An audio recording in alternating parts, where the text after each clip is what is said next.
Le nom de Jésus-Christ, mon roi. Comment prendre la parole après avoir chanté ça? Jésus-Christ, mon roi. On a envie de lui laisser toute la place. Je m'appelle Clayton. Jouté. Encore un. C'est pas de ma faute, c'est la faute de mon père. C'est même pas de sa faute, c'est la faute de son père. Et c'est pas... Bon, je m'arrête là. C'est une joie pour moi d'être là avec toute ma famille, mes 3 enfants, mes parents, ma sœur, mon oncle, mon cousin. Il y a 2 semaines, nous avons dans notre aussi église, nous avons eu la joie d'avoir 2 baptêmes, dont une est présente ce matin. Donc, Priscilla.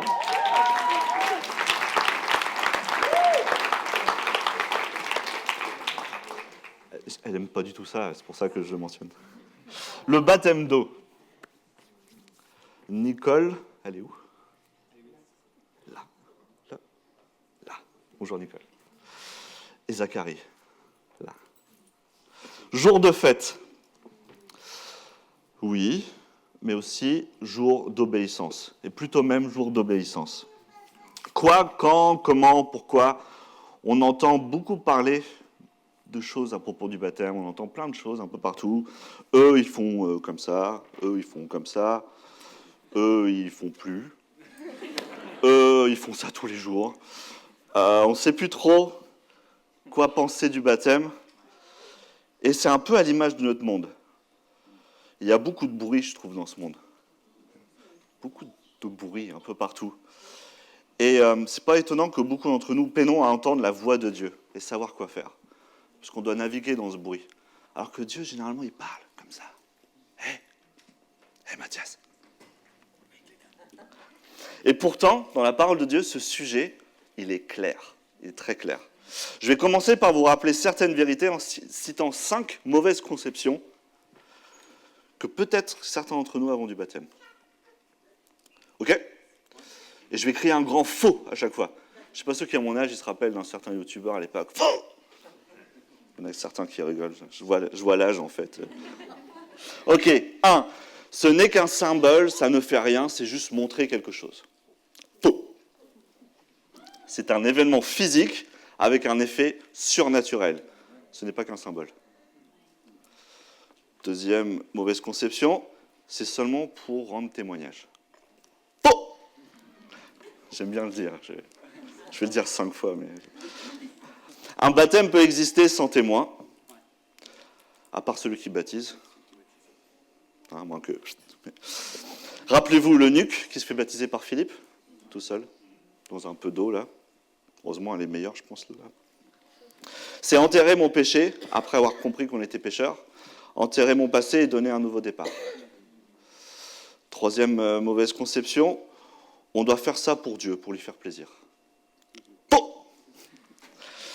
C'est à propos de ce que Dieu fait pour nous. On ne rentre pas dans l'eau pour changer Dieu, on rentre dans l'eau pour changer, pour qu'il nous change nous. Donc c'est une grande différence. C'est pas pour lui faire plaisir, je vais faire plaisir à Dieu, je fais ma BA aujourd'hui, et puis... Non. C'est un cadeau que lui donne à vous deux. Il y a d'autres aussi ici. 4e mauvaise conception, il faut que je sois préparé au baptême. C'est l'aboutissement de ma transformation. Oh! Et ça fait marrer certains. Notre aventure d'être conforme à Jésus commence à partir du baptême.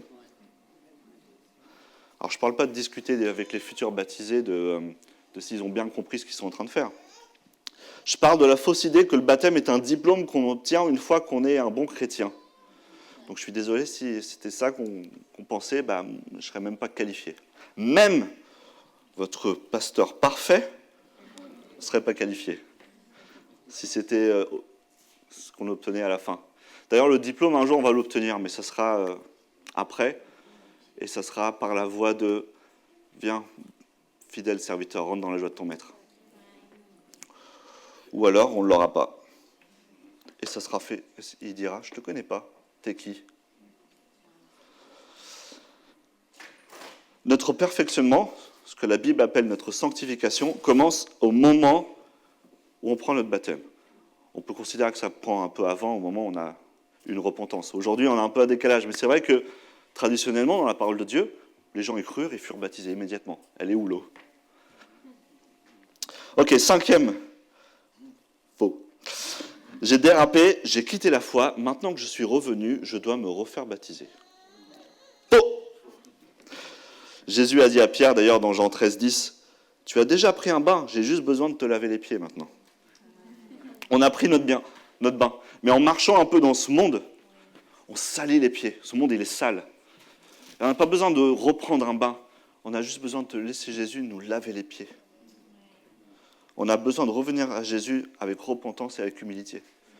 En disant, je me suis sali là. Je suis sale de nouveau. Est-ce que tu peux, de nouveau, retravailler mon cœur et me sanctifier? Ok, donc il y a un événement important dans la Bible. Et on va le lire dans Actes 2, 37-42, ça va s'afficher. Après avoir entendu ce discours, j'ai peut-être même pas la même version, peut-être. Ils eurent le cœur vivement touché et dirent à Pierre et aux autres apôtres, « Frères, que ferons-nous » Pierre leur dit, « Changez d'attitude et que chacun de vous soit baptisé au nom de Jésus-Christ pour le pardon de vos péchés et vous recevrez le don du Saint-Esprit. En effet, la promesse est pour vous, pour vos enfants et pour ceux qui sont au loin. En aussi grand nombre que le Seigneur Dieu les appellera. » Et par beaucoup d'autres paroles, il rendrait témoignage en les encourageant en disant « Sauvez-vous de cette génération pervertie. » Ceux qui acceptèrent sa parole furent donc baptisés. Et ce jour-là, le nombre des disciples augmenta d'environ 3000 personnes. J'aime bien ensuite la mention de « ensuite on fait quoi ?» Ensuite on vit l'Église. Ils persévèrent dans l'enseignement des apôtres, dans la communion fraternelle, dans la fraction du pain et dans les prières. Donc ils crurent. Et ils demandent à Pierre, « Qu'est-ce qu'on doit faire maintenant? Je ne sais pas quoi faire. On fait quoi ?» Et Pierre, il dit, change d'attitude et sois baptisé. Il ne dit pas, attends, va en école biblique pendant 5 ans, marie-toi, et après on verra. Non, change d'attitude, sois baptisé. Ils crurent. Visiblement, c'était le prérequis, croire. Donc je vais faire un petit exercice. Okay ? J'ai besoin de votre participation. Qui de vous croit en moi?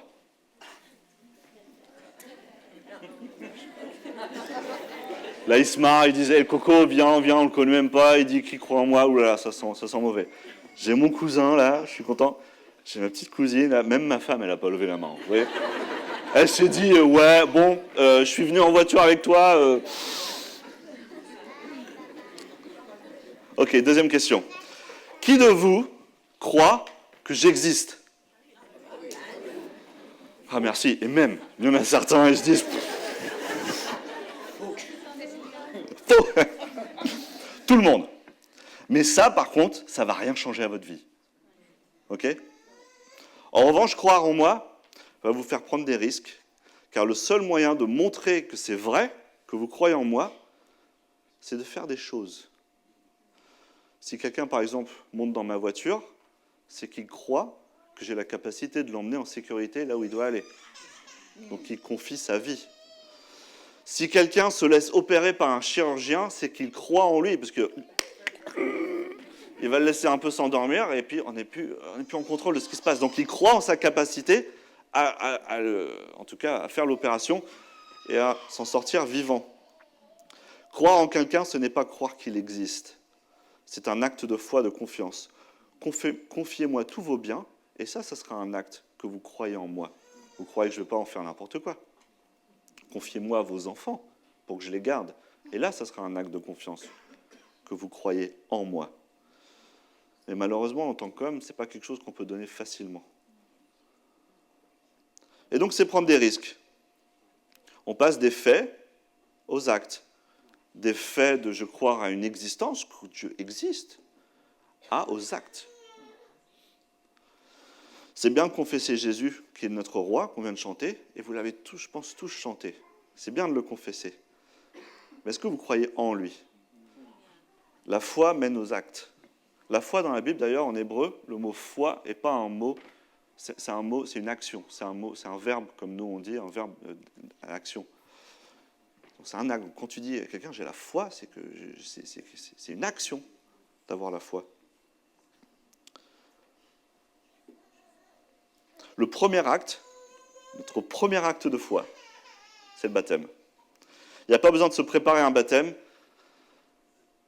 Si tu crois en Dieu, sois baptisé. Ce n'est pas un diplôme, je le répète, qu'on donne à un bon chrétien. Ça commence par le baptême. On ne peut pas dire « je suis depuis longtemps, je te suis depuis longtemps, je t'écoute, je t'obéis, je suis à tes commandements », si on n'a pas fait la première chose qu'il nous a demandé de faire, c'est croire et soyez baptisés. C'est un non-sens.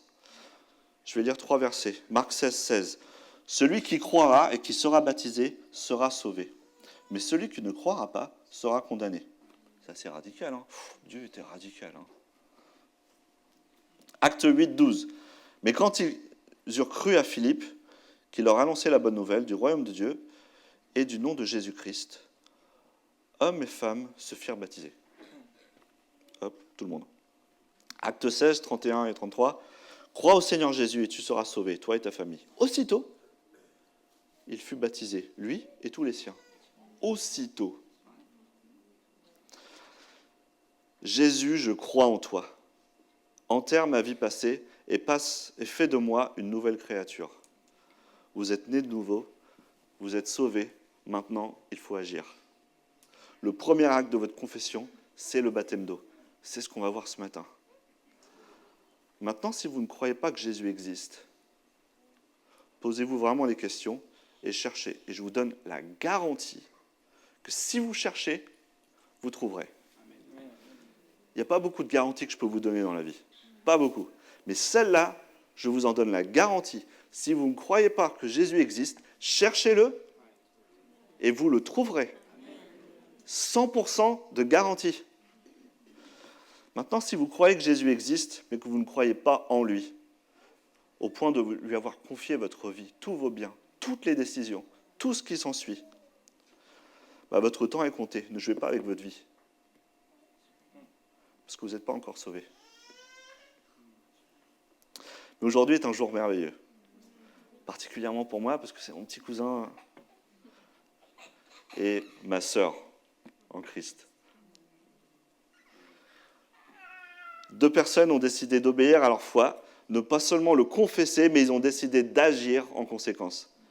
Ils ont dit « Jésus, tu es mon roi, je crois en toi et je te confie ma vie. Je désire mourir à moi-même en descendant dans cette eau et en sortant, fais de moi une nouvelle créature. » Et chaque jour, lors du chemin difficile, lors de ce parcours que je vais devoir suivre, le bon combat dont Paul nous apporte, chaque jour, transforme-moi peu à peu à ton image, pour qu'un jour, je sois transformé à ton image et que tu puisses dire « Ah, rentre fidèle serviteur, viens dans la joie de ton maître, viens vivre avec ton roi. »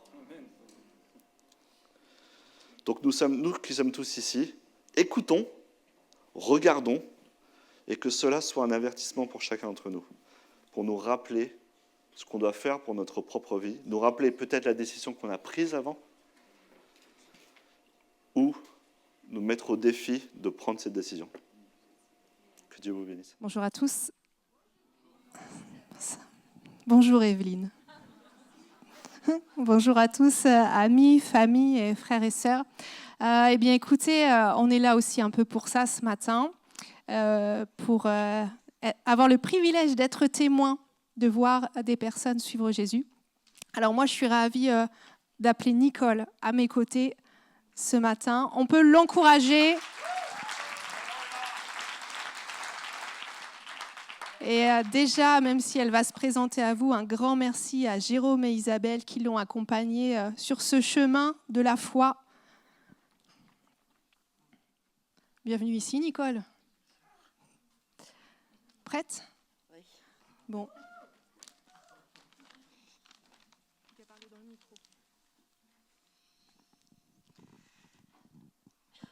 Bonjour, je suis Nicole. Je me présente devant vous pour avoir le baptême de l'eau. J'ai toujours eu la foi en Dieu pendant 8 ans. J'ai prié pour mon fils qui n'allait pas bien. Dieu a mis sur mon chemin mes amis. Ils ont mis mon fils en prière en mai 2024. Grâce à Dieu, il a pris la décision de se faire soigner. Il est aujourd'hui serein. Sa fille a repris contact avec lui. Dieu est encore là. En décembre 2024, j'ai fait le voyage avec mes amis à Mulhouse, à la porte ouverte, dès mes premiers pas, dès mes premiers instants à l'église, porte ouverte. J'ai senti comme un frisson dans tout mon corps. C'était Dieu qui m'appelait. J'ai donné mon cœur à Dieu. Dieu m'a adopté. Je suis enfant de Dieu. Dieu est là. Dieu est mon sauveur. J'ai été béni 4 fois par des pasteurs, dont le pasteur Samuel. J'ai aussi revu mon petit-fils Valentin, mais c'est trop long. La liste se rallonge de jour en jour de bienfaits de notre Seigneur Dieu. Amen.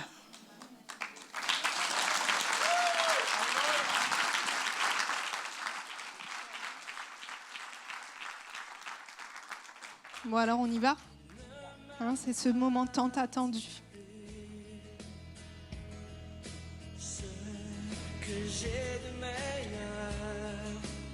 J'invite Jérôme à me rejoindre. Jérôme qui l'a beaucoup accompagné et donc qui va baptiser Nicole avec moi. Je peux vous dire, Nicole est motivée là, hein, parce qu'il y a l'effort physique, les JO, elle est prête là.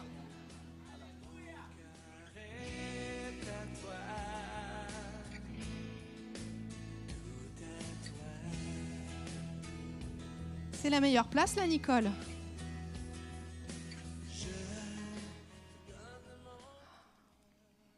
Merci au Seigneur. Bon, Nicole, vous croyez que Jésus est mort pour vous à la croix? Oui, Vous croyez qu'il a pardonné tous vos péchés? je crois qu'il a pardonné tous mes péchés. Oui. Et donc, il est devenu votre Seigneur et votre Sauveur? Oui, il est devenu mon Seigneur et mon Sauveur. Eh ben alors, du coup, sur votre confession de foi et publiquement, et sous témoin, on vous baptise au nom du Père, du Fils et du Saint-Esprit. Immergez. Comme quoi, il faut être souple, hein, même pour se faire baptiser. N'oubliez pas vos étirements. Voilà. Et je voudrais qu'on puisse accueillir une autre personne qui a décidé de se faire baptiser. Et j'ai envie de vous dire, encore ajouter.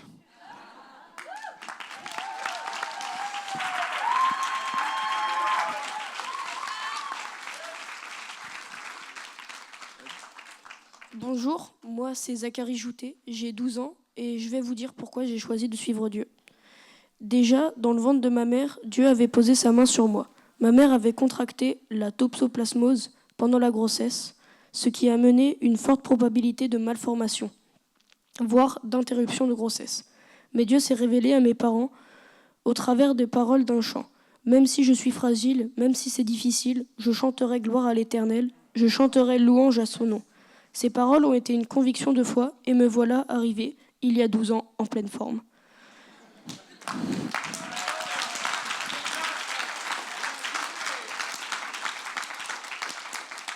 Je vis dans une famille chrétienne où mes parents m'ont appris non pas une religion, mais à développer une relation personnelle avec Dieu.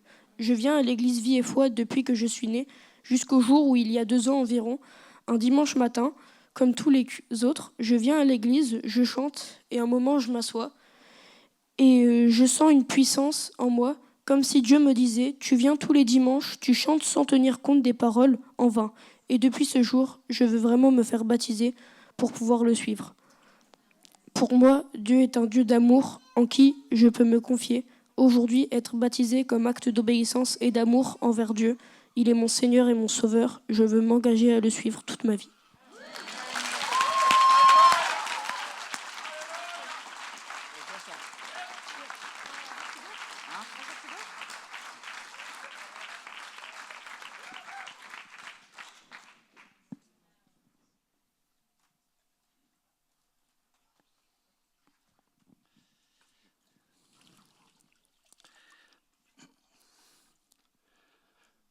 Je suis obligé de me mettre à genoux devant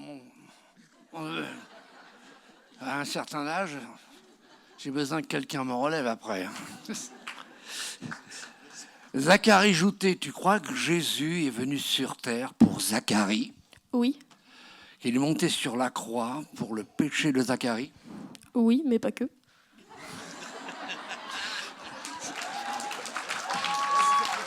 C'est- Tu crois qu'il est mort et il est ressuscité pour toi? Oui. Bah, comme Nono, il a tout dit, alors on va te baptiser sur ta déclaration. Vas-y, tu peux y aller. Au nom du Père, du Fils et du Saint-Esprit.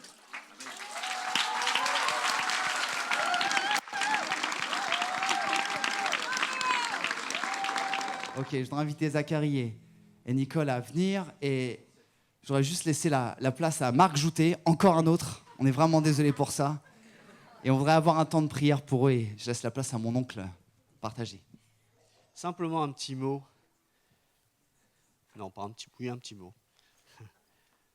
C'est vrai qu'il dit encore ajouter, mais j'aimerais noter l'importance qu'avaient les disciples pour Jésus et qu'ont les disciples pour Dieu. Il n'y a pas d'importance. Il y a les joutés, mais il y a vous, et on est tous une famille. Et on est tous appelés à être disciples. C'est important de le savoir. J'aimerais vous parler d'un autre baptême, du baptême du Saint-Esprit. Vous savez que quand Jésus était sur terre, il souffla sur ses disciples avant de les envoyer deux par deux dans les maisons, et même sur 70. Il souffla sur eux et ils furent remplis d'une puissance. Mais cette puissance était temporaire. Mais plus tard, avant qu'ils ne partent, avant que Jésus ne parte pour son royaume et qu'il soit glorifié, il leur dit qu'il demandera à son Père de leur envoyer en son nom un consolateur, une aide puissante. Et ça, c'est important. Sans lui, sans ce consolateur, sans le Saint-Esprit, il est très difficile de tenir sa foi et de rentrer dans la dimension, le plan de ce que Dieu, le Père, et Jésus, le Fils, a prévu pour ses disciples. Pour chacun d'entre nous. Pour tous ceux qui ont pris position et se sont engagés dans les eaux du baptême. Et ça, c'est important. Pour chacun d'entre nous. Jésus n'est plus physiquement parmi nous. Il n'est plus ici. Il se tient à la droite du Père. Il intercède pour nous. Et il revient bientôt. Mais la promesse du Saint-Esprit, la troisième personne, parce que le Saint-Esprit est une personne au nom du Père, au nom du Fils, au nom du Saint-Esprit. Et comme Jésus sur terre, la même puissance, la même personne qui était en Jésus est pour nous tous, chrétiens, disciples. C'est pour cela que chaque disciple doit le recevoir. Ce n'est pas une option, le baptême du Saint-Esprit. Ce n'est pas une option comme on choisit une option sur une voiture. Non, non. Ça fait partie du package. L'immersion du Saint-Esprit. Jésus a bien recommandé à ses disciples, ne quittez pas Jérusalem avant de recevoir le Saint-Esprit. Et nous allons prier, mais j'aimerais confirmer par la parole ce que je viens de dire, parce que c'est important de voir dans la parole. Quand quelqu'un prêche, vérifiez toujours ce qui est écrit dans la parole. J'aimerais simplement lire dans Jean 14, 15, de 15 à 20. Jésus parle. « Si vous m'aimez, respectez mes commandements. Quant à moi, je prierai le Père, et il vous le donnera un autre défenseur, afin qu'il reste éternellement avec vous. » C'est-à-dire que même après la mort, il sera avec nous. L'esprit de la vérité, que le monde ne peut pas accepter, parce qu'il ne le voit pas et ne le connaît pas. Mais vous, vous le connaissez, car il reste avec vous, et il sera en vous. Je ne vous laisserai pas orphelin. Je reviens vers vous. Encore un peu de temps et le monde ne me verra plus. Mais vous, vous me verrez, parce que je vis et que vous vivrez aussi. Ce jour-là, vous saurez que je suis en mon Père et que vous êtes en moi et moi en vous. Et vous pourrez continuer à la maison à lire ce chapitre Jean qui parle de ce merveilleux consolateur qui est une personne et qui vit, qui peut aller, qui est omniprésent et omnipotent. Mais comme Clayton nous l'a dit, et comme ce chant aussi, l'avant-dernier chant, si je cherche Jésus, je vais le trouver. Si je cherche le Saint-Esprit, c'est quelque chose qui déborde. Eh bien, Jésus, Dieu nous donnera le Saint-Esprit par le nom de Jésus. Et ça, c'est hyper important. Alors, nous allons prier. Je ne sais pas comment tu avais géré les choses. Il y a peut-être les anciens de l'Église vont venir, c'est important. Et nous allons prier pour Nicole et pour Zacharie. Ceux qui veulent prier peuvent se lever aussi. Si vous n'avez pas reçu le Saint-Esprit aussi, c'est peut-être le moment aussi de le demander. Vous savez, les chrétiens qui sont yo-yo, c'est qu'il y a un problème. C'est qu'il n'y a pas le Saint-Esprit en eux. Et quand le Saint-Esprit vient en nous, alors on croit. Et ça ouvre aussi vers les dons de l'Esprit. Mais je m'arrête là. On va prier. Amen.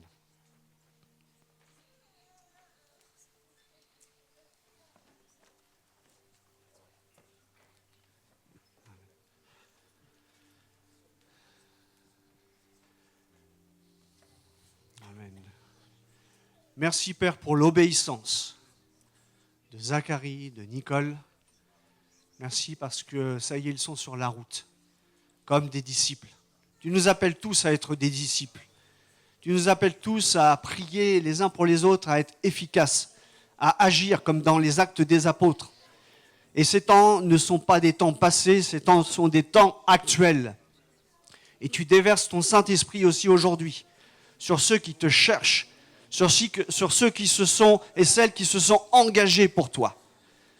Et nous n'avons aucun pouvoir de ramener le Saint-Esprit, mais ceux qui se sont engagés te demandent le Saint-Esprit. C'est pour ça que nous posons nos mains sur ces personnes que tu as choisies, qui se sont engagées. Père, dans le nom de Jésus, recevez le Saint-Esprit. Louez le Seigneur.